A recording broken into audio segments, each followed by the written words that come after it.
This video demonstrates UMA, the User-Managed Access Web Protocol. It shows how you, as an online personal cloud service provider, can protect your users' resources and put easy control of online data sharing into their hands by using UMA's Privacy by Design features.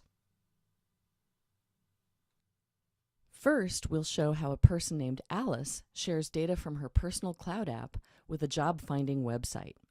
We call this Alice-to-Alice sharing because she's the sole user of all the apps in question. There are 3 apps in this picture: Alice's personal data store, her data sharing control hub, and a job-finding app.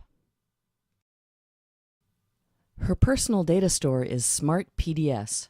The UMA protocol calls this a resource server. Her data sharing control hub is Smart AM. The UMA protocol calls this an authorization server. The job-finding app she wants to use is Career Monster. The UMA protocol calls this a client. By the way, UMA is based on OAuth, and these protocol names are the same as in OAuth. Meet Alice. Here's her webmail inbox. Alice uses Smart PDS to hold her personal profile data. She can check, correct, and enhance that data here, for example, adding her middle name to the profile. She's also storing some data about her schooling, including a personal copy of her university transcript. UMA enables the data sharing hub to be centralized, even if Alice is managing resources in 100 different web locations. For example, one of her other resource servers might live at her university, where it houses her official e-transcript. Official transcripts are an example of personal data that has to be provided by a trustworthy third party. Alice knows ahead of time that she'll be using Career Monster to apply for jobs, so she can pre-authorize its access to her personal profile, giving it read-only access. Note that this pop-up window is actually run by Smart AM. Smart PDS has been set up to outsource protection of data to this central hub. Alice can look at the full Smart AM web app to check out what apps have been given access to data coming from any resource server. Here we can see that her sharing policy includes whitelisting Career Monster when she herself is using that app.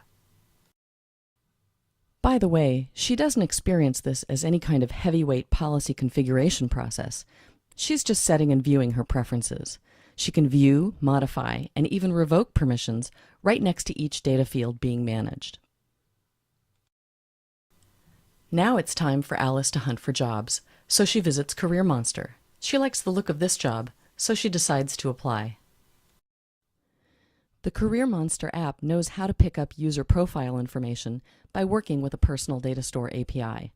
Because Alice already said it's okay for it to retrieve her full name, it can do this automatically. Of course, it's not all that hard simply to type her name into a web app instead, but if her name changes later, everything can be kept in sync with no extra effort. And if she were visiting Career Monster from a mobile phone, it would be more convenient to share data automatically than to type it on a tiny keyboard.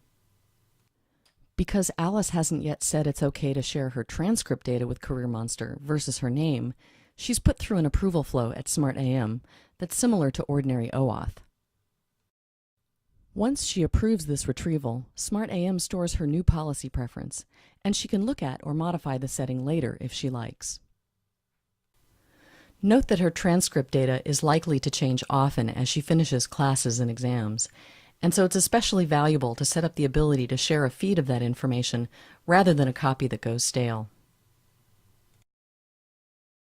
All of these sharing-related interactions are stored in Smart AM for Alice to look at. This log could be presented in a number of ways, such as an interactive dashboard, or it could be exported. We just saw how Alice can centrally manage, control, and monitor sharing of all kinds of data with applications that she herself uses. This feels much like OAuth, but has the advantage of letting her set up sharing preferences proactively from a single central hub, and even reuse those preferences across different resource servers as she wishes. Reusing policies for various data sources becomes especially important if Alice wants to share data with other people and organizations in her life, for example, family members, doctors, and accountants. This is something ordinary OAuth and OpenID Connect don't do, and most apps, such as for calendar and photo management, do a terrible job of letting users control and enable sharing with others. Now let's show what it might look like for Alice to share data with Bob, the hiring manager. Unsurprisingly, we call this Alice to Bob sharing. Meet Bob. Here's his webmail inbox. He's received an email notification that someone has applied for a job he posted on Career Monster. He takes a look at who put in a job application. It turns out to be Alice. He realizes she didn't supply phone information, which he needs, so he tries to import the needed data himself. Career Monster has been refused access behind the scenes because SmartAM blocks access unless it's got a sharing preference on file that says it's okay to share. So Career Monster redirects Bob over to SmartAM to ask him to confirm that he wants to request access. This is necessary because SmartAM may need him to supply identity claims about himself in order for it to figure out if he's worthy of access. Alice notices that she's gotten an email notification from SmartAM that says Bob tried to access her phone number.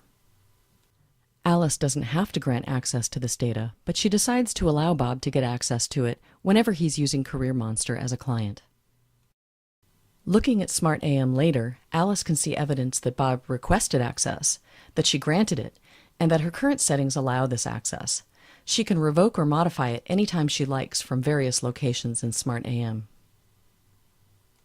We just saw how Alice can centrally and proactively manage, control, and monitor sharing of all kinds of personal data with others. This feels much like the way we share calendars and photo album feeds with others now, except that instead of using so-called private or unlisted URLs, the security mechanism has OAuth level strength. Alice can also set criteria for access that require Bob and others to supply claims about themselves, even non-uniquely identifying claims such as, "This person is a citizen of the UK." UMA has profiled the OpenID Connect technology as a way to gather these claims in order to drive policy decisions off of them. UMA has a growing number of independent implementations, including open source, and we're also conducting interop activities. We hope you'll visit the UMA Wiki to read the specs and case studies, and consider joining the group as a participant. It's free. We invite you to engage with us on Twitter and Facebook as well. Thanks for your attention. This video was produced by the Kantara Initiative's UMA Workgroup. We want to thank Kantara and the members of the UMA Workgroup for their support, along with Cloud Identity Limited for creating the UMA-enabled sample apps we showed you, and Dazza Greenwood for his video production support.